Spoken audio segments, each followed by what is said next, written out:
Gauge is such an important part of knitting. Gauge means the number of stitches and rows per inch. And here I've made a gauge swatch. Before you start any project, you will see a gauge written in the pattern or on the ball band of the skein of yarn that you bought. And that will give you usually the number of stitches and rows over 4 inches. And we do that because you really need to make a swatch that's at least 4 inches square. So here I have a swatch made in garter stitch. Garter stitch means that you've knit every row. And in this particular yarn and pattern, the gauge was 20 stitches and 40 rows to 4 inches. So what I did is I cast on 20 stitches and I knit for 40 rows and bound off. So once you have your finished swatch, now you're going to measure it to see if it measures 4 inches. I have this nifty stitch gauge, which is one of my favorite tools for measuring gauge. And so you just lay it right down on the swatch. And look at that, it's exactly 4 inches. Now I'm just going to turn the stitch gauge the other direction to count the rows, and look at that, it's exactly 4 inches. So now I know that my gauge is correct and I can start with my project. Now, not everybody gets gauge right away the first time around. There are times when you make your swatch and it comes out bigger than 4 inches. Well, what do? Well, you don't just give up. It's actually quite an easy fix.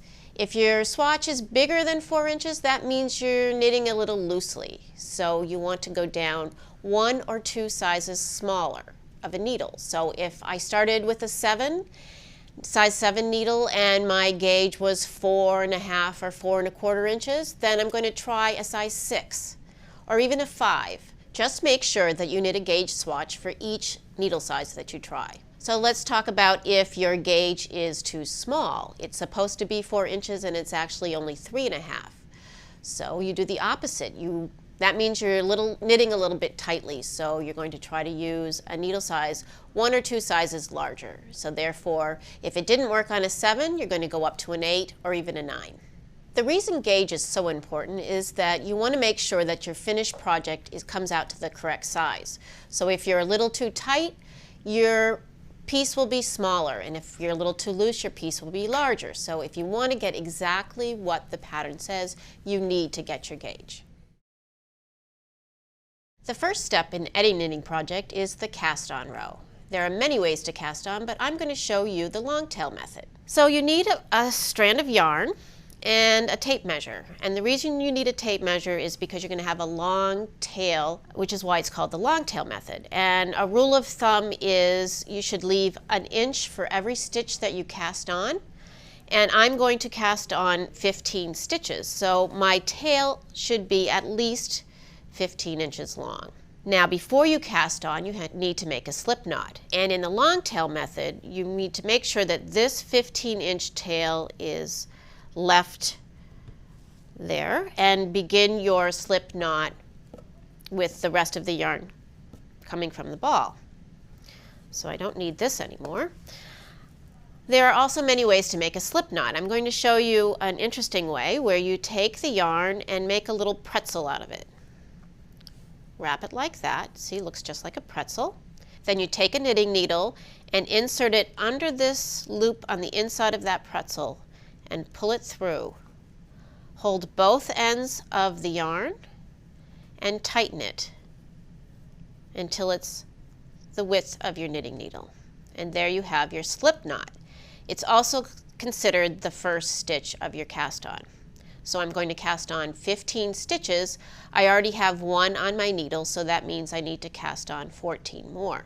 And here's the tricky part. We have 2 strands. This we call the tail end. As you see, that's the very end of the yarn. And the other is the working end of the yarn, which is coming from the skein of yarn. So you're going to use both of these ends when you're casting on. You're going to take your left hand and put it in between the 2 strands of yarn, keeping the tail end on this side. Put your thumb and your index finger through these 2 strands, just like that. Now you're going to turn your thumb and with the right hand needle insert it into the loop under your thumb, and then grab the loop from your index finger and pull it through. and tighten.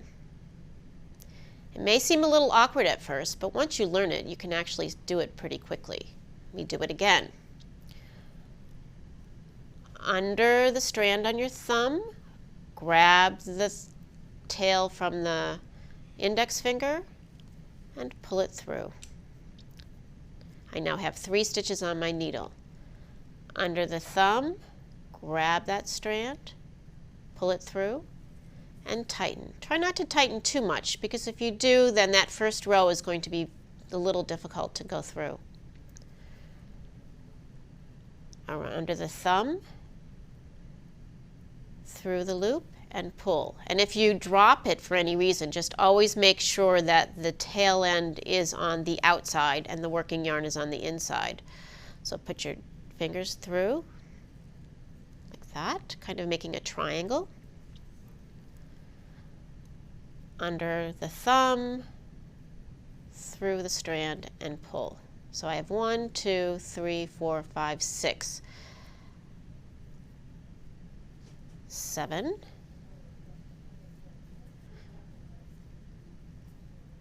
8,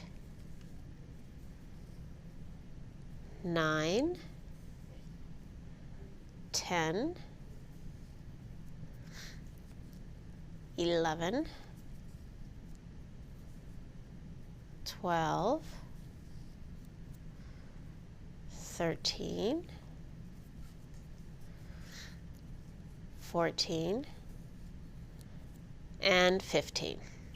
Remember to always measure your tail end, because the worst thing is when you're casting on maybe 40 or 50 stitches and your tail isn't long enough and you get to the end and you don't have enough of that tail to finish casting on, and then you have to rip it all out. So take the time to measure it beforehand. There are 2 different styles of knitting. There's the American or English method, in which you throw the yarn with your right hand, or the continental method, where the yarn is in your left hand and you're kind of picking. They call it picking.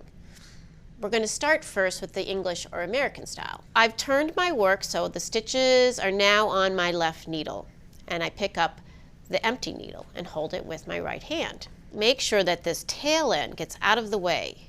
You don't want to use this tail end, because if you do, you'll get to the end of the row and you won't have enough yarn left. That's a common mistake for beginning knitters. Even for people who have been knitting forever, such as me, I happen to do that every once in a while. So I've got my tail end out of the way and my working yarn to the back of the work.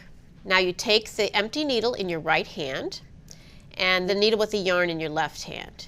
You're going to insert the right needle from the front to the back into the loop on that first stitch on the left needle. Now you need to hold this working yarn, get that tail out of the way, in your right hand. Some people, I like to wrap it around my pinky finger and then my index finger. You can do it any way you want until you get a feel for the yarn. So you have the yarn in your right hand, and as I said, you throw it. We call it throwing, but you're going to wrap the yarn around from under and over the right needle.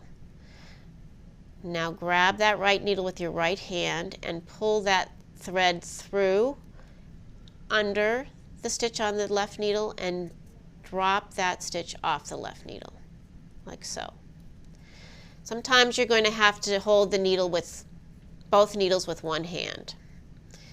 You want to make sure those stitches don't fall off your needle. So I've knit 1 stitch. Now I'm going to go same way, front to back, into that loop on the needle, left needle, wrap the yarn around, over, bring it through, under, and off the needle. I like to use my fingers to kind of push the needle tip. And when you're knitting, the yarn is always at the back of your work.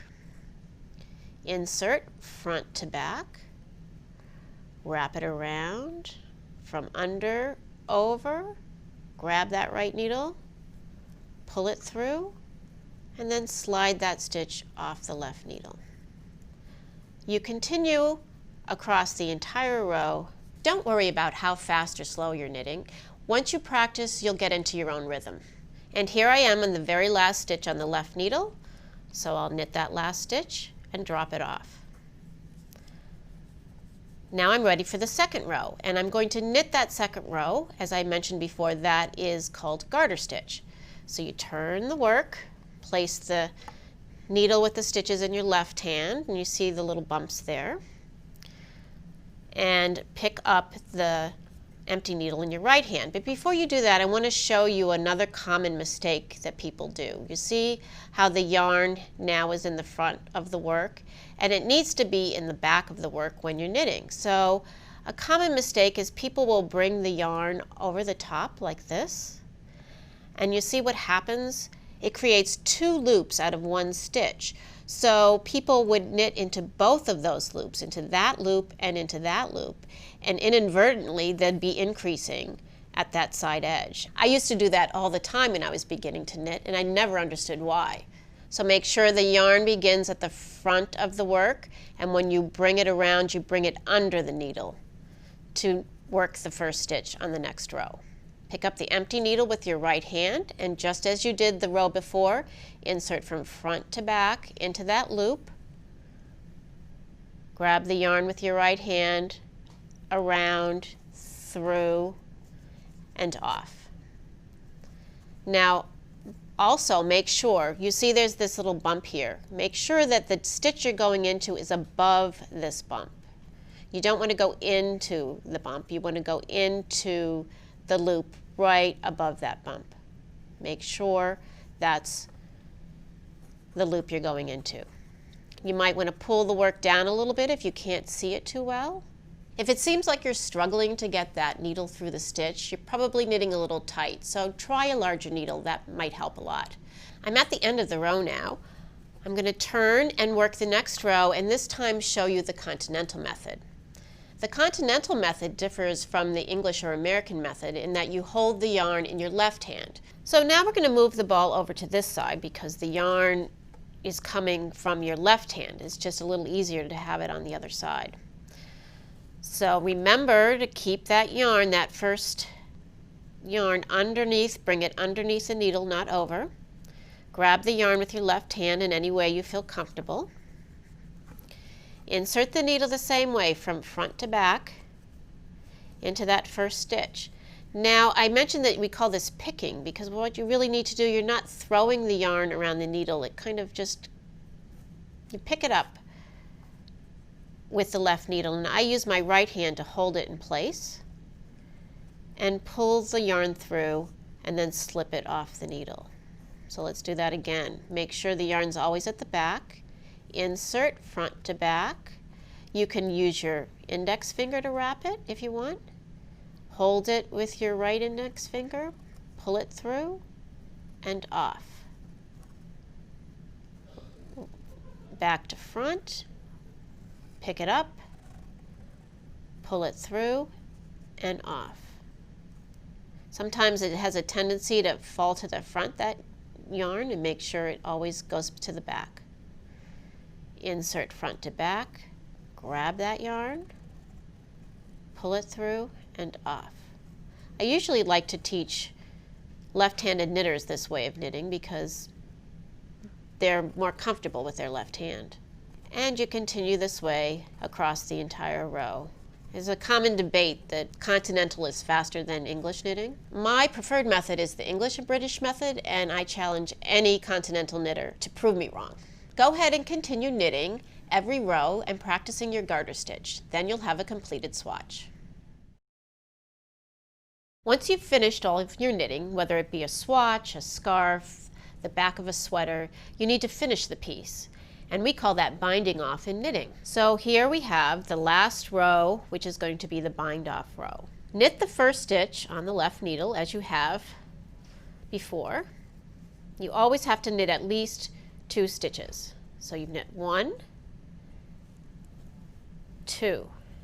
Now once you have the 2 stitches on your needle, you're going to, with the tip of the left hand needle, grab that stitch on the outside and pull it off and over the second stitch.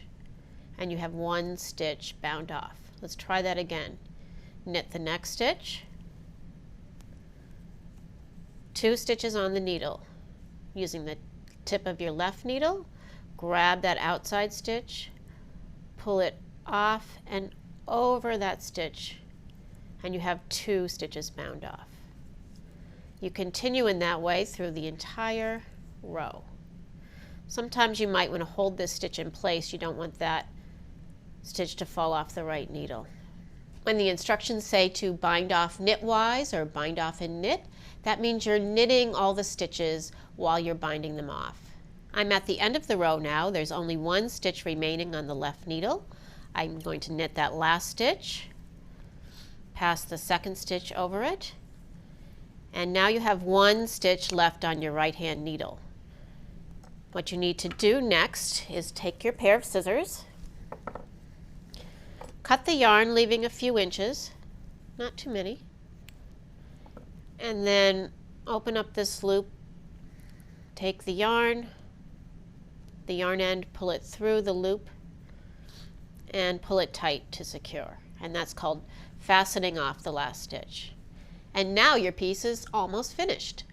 One more thing left to do. Usually at the end of every instruction it will say weave in ends.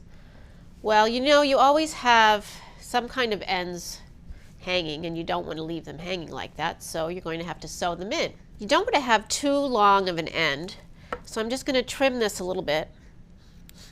And then you pick up your darning needle, sewing needle, it's a yarn needle, it's called all different things. There are several types of needles. This one has a little curve on the end. I kind of like this one. And you also need to determine what is the right side and the wrong side of your work. In garter stitch, it's actually a reversible stitch because it looks the same on both sides, as you can see. What you need to determine is what you want to be your final edge, how you want it to look. Do you want it to look like this at the bottom? Or do you want it to look like this on the bottom?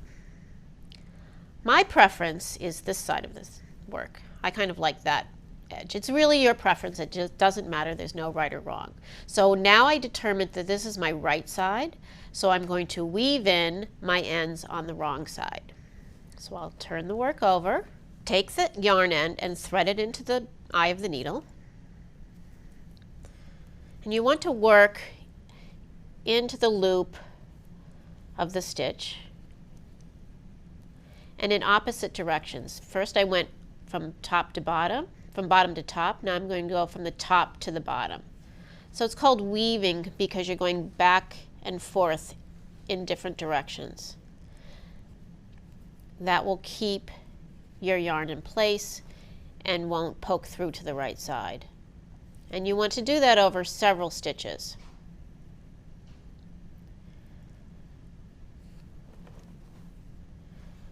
So here I've done it across the work, but you can also do it along the side edge. So let's take this top strand and weave it into the side. There's a kind of a little funny bump there, so I want to grab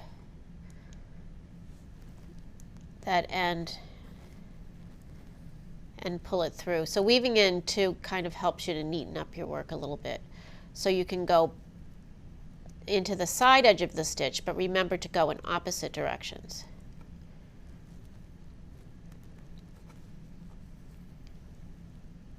And again, you do it along the side edge for about 1 inch or 2.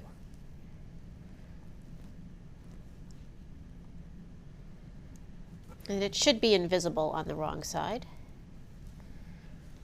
Then you take your scissors and cut it very close to the edge.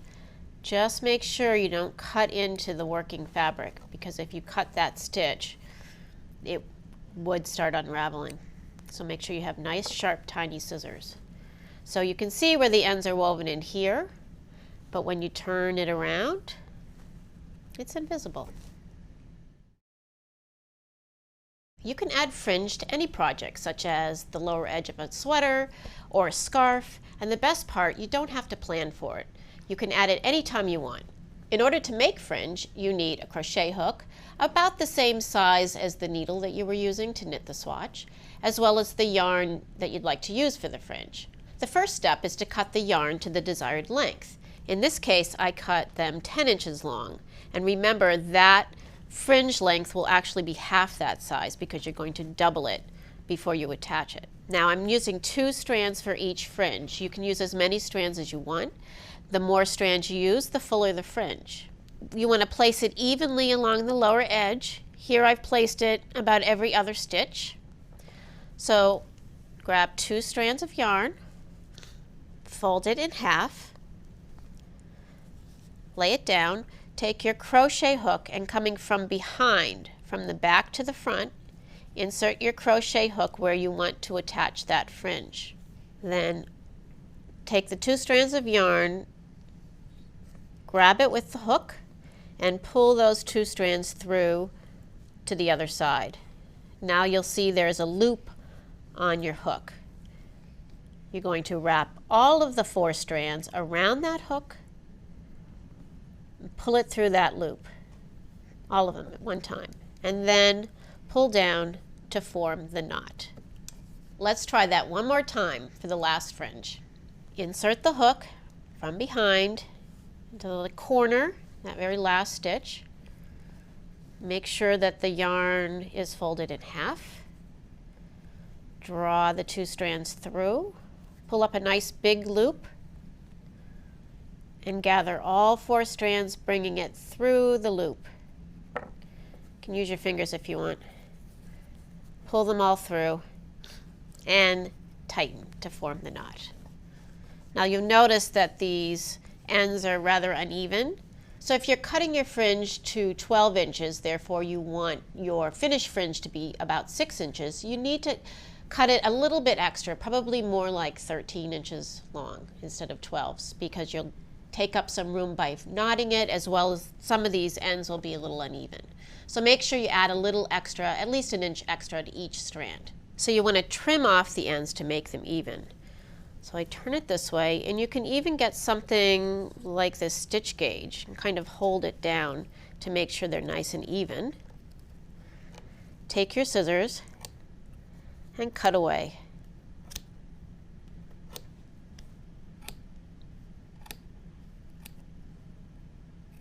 And even it up a little bit. I didn't get all of those small ends. It doesn't have to be absolutely perfect, but you want them to be about the same length. And there you have your finished fringe. Once you've learned the basics of knitting, you will eventually come upon a knitting pattern. I have one here for a beginner knitter, so I'm just going to walk you through this pattern. It's really not that hard, it's really quite easy. So here we have a fringe scarf, and at the top we talk about the stitches that you need to know. It says stitches used. Here we have the knit stitch. This is the only stitch you need to know in order to make this pattern. Next, they give you the size. It says about 7 by 60 inches. Also gives the centimeter conversion. So that means when you're finished knitting your scarf, it should be 7 inches wide by 60 inches long. Next, we have the skill level. You notice these 4 bars here. Only one of them is blackened in. That stands for the beginner. It means that this is a beginner pattern, so somebody who's brand new to knitting can certainly work this pattern. Following are the supplies. These are the things that you will need in order to make this pattern. It tells you 2 balls and gives you very specific, the name of the yarn, the company, the color.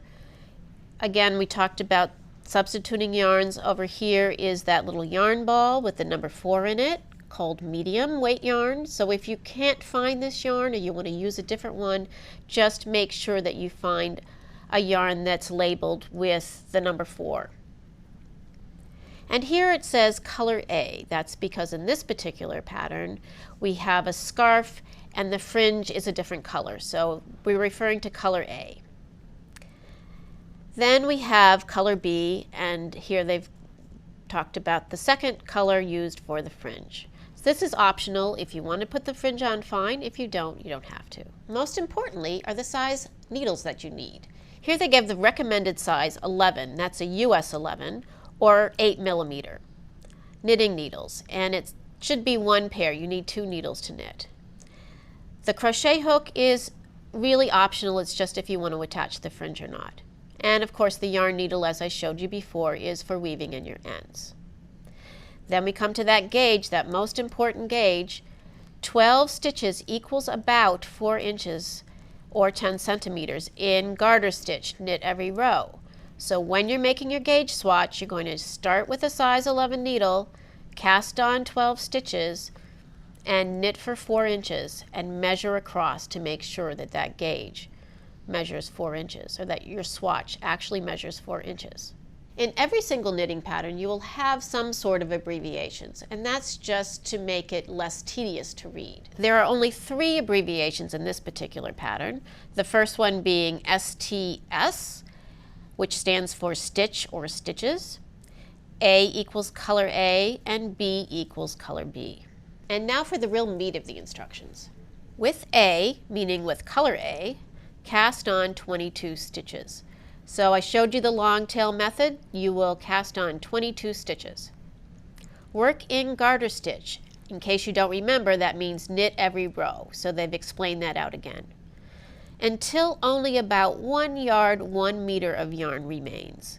At that point, you should have approximately 60 inches in length for your scarf.